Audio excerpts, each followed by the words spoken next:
Welcome to Mahadev studies channel. Mahadev studies ఇది 2024 13th May shift to paper 1 Telugu questions. Already psychology questions చూసినాం, అది ఛానల్లోకి వెళ్ళి చూసుకోండి సైకాలజీ క్వశ్చన్స్. ఇప్పుడు తెలుగు క్వశ్చన్స్ చూద్దాం.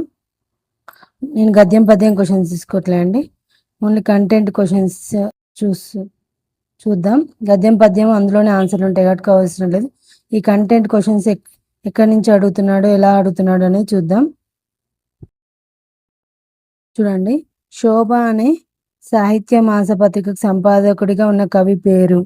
ఇది మనకి 7th క్లాస్లోని గ్రామాల్లోని వేడుకలు క్రీడా వినోదాల పాఠ్యభార రచయిత అయిన దేవులపల్లి రామానుజరావు గురించి అడగడం జరిగింది.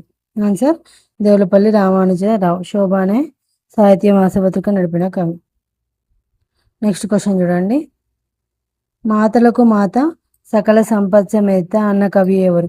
ఇది కూడా మనకు చాలాసార్లు అడగడం జరిగింది, టెట్ క్వశ్చన్. ఇది కూడా శిల్పి అనే పాఠ్యభాగ రచయితన గుర్రం జాషువా. ఇది కూడా మనకు 7th క్లాస్లోనే అండి, లైన్ నెంబర్ అడిగింది 7th class questions. Next question చూడండి, రాయపోలు సుబ్బారావు గారి రచన కానిది అని అడుగుతుంది. చూడండి, కానిది మనకి ఈయన రచనలు వచ్చేసి తృణకంకణం, స్నేహలత, స్వప్నకుమార, కష్టకమల, ఆంధ్రావళి, జడకుచ్చులు, రమ్యాలోకం, ఇవన్నీ ఈయన రచనలు. ఇక్కడ కానిది అన్నాడు కాబట్టి పల్లవి. ఈ పల్లవి అనేది ఎవరిది కవితా సంకలనం అంటే చెరబండరాజు యొక్క కవితా సంకలనం. గుర్తుపెట్టుకోండి, చెరబండరాజు. గమ్యం, ముట్టడి, పల్లవి అనేవి చెరబండరాజు యొక్క కవితా సంకలనాలు. ఇది కూడా 7th క్లాస్లోని ఏకులం పాఠ్యభాగ రచయిత అయిన చెరబండ రాజు. నెక్స్ట్, తెలంగాణ పత్రికను నడిపింది ఎవరు? మట్టికోట అల్వారి స్వామి. నెక్స్ట్ క్వశ్చన్ చూడండి, అనిశం అర్థం అడిగింది. అనిశం అంటే మనకి ఎల్లప్పుడు. నెక్స్ట్ క్వశ్చన్ చూడండి, మైనస అంటే మేని దురద. ఇవి మనకి లెసన్ లాస్ట్లో ఉంటాయి, చూసుకోండి, బుక్ లాస్ట్లో ఉంటాయి. పడే అంటే ఇందులోనే 3 అర్థాలు అడిగింది. చూడండి, ఎప్పుడు ఏ క్వశ్చన్ పేపర్లో ఒకటే అర్థం కాదు, మనకి ఒకే టాపిక్ మీద ఎన్ని అడుగుతాడో మనం చెప్పలేం కాబట్టి అన్ని చూసుకొని పోవడం మంచిది. పడి అంటే మడుగు అని అర్థం.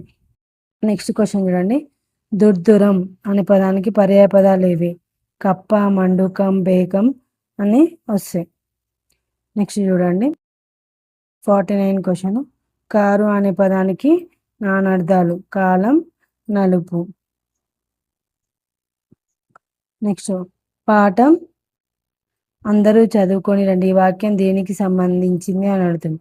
మనకి పాఠం చదువుకొని రండి అని ఒక పనిని చెప్తుంది, దాన్ని విద్యార్థక వాక్యం. నిషేధిస్తే దాన్ని నిశ్చయార్థక వాక్యం.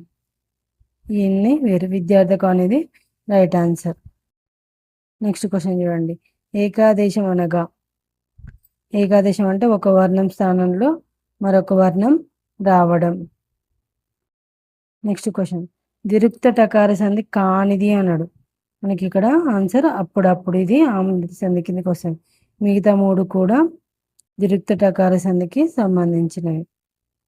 నెక్స్ట్ చూడండి, లెక్కకు రాని కోరికల రీతులలో బడి మానవ ఉండిటల్. ఈ పద్యపదం దేనికి సంబంధించి ఉంది అని అడుగుతుంది. మనకి ఇది పద్యపదం అడుగుతున్నాను. ఉత్పలమాలకు సంబంధించి ఘన విభజన చేసి చూసుకోండి ఒకసారి మీరు. నెక్స్ట్ క్వశ్చన్ చూడండి, హగనంలో ఉండే గురువు, లఘు గురువులు. హగనం అంటే మనకు ఫస్ట్ గురువు వస్తుంది, లఘువు వస్తుంది. త్రిభాష మెథడ్ ఇక్కడి నుంచి మెథడ్ క్వశ్చన్స్ చూసుకోండి, స్టార్ట్ అయినాయి. అందరు మెథడ్ కూడా న్యూ బుక్స్ చూసుకోవాలి, గుర్తుపెట్టుకోండి. త్రిభాషా సూత్రాన్ని ప్రతిపాదించింది 2, కోటారి విద్యా కమిషన్, నెక్స్ట్ కేంద్ర ప్రభుత్వ విద్యా సలహా. దీన్నే కేబ్ అంటాం, గుర్తుపెట్టి. Central advisory board of education. CABE కూడా సూచిస్తుంది. 2 ఇచ్చింది కాబట్టి 2, ఇందులో ఏదైనా ఒకటి ఇచ్చినా కూడా ఆన్సర్ పెట్టచ్చు. నెక్స్ట్ క్వశ్చన్ చూడండి, నిర్వచనం అడిగిండు. భాష అనేది ప్రత్యేక నియమాల సముదాయం ఆధారంగా నిర్మించిన ప్రత్యేక వాక్యాల సముదాయం అని నిర్వచించిన భాషా శాస్త్రవేత్త ఎవరు? మనకి నోమ్ చామ్స్కీ. మిగతా కూడా చూసుకోండి ఒకసారి. ఇది క్వశ్చన్ తప్పు ఉందంటే ఇది అవసరం లేదు, చూడండి. నెక్స్ట్ జర్మన్ తత్వవేత్త ఫ్రోబెల్ ప్రవేశపెట్టిన బోధనా పద్ధతి మనకి కిండర్ గార్డెన్ పద్ధతి. నెక్స్ట్ 1986 నాటి జాతీయ విద్యా విధానంలోని మూల భావనల సంఖ్య 10. ఇది మెథడ్ ఫస్ట్ లెసన్లోనే ఉంటాయి, ఆ 10 కూడా చూసుకోండి ఒకసారి. ఒక ప్రశ్నకు ఇవ్వబడిన 4 సమాధానాలలో 3 సరైనవి కాగా 1 మాత్రం సరైనది కాదు.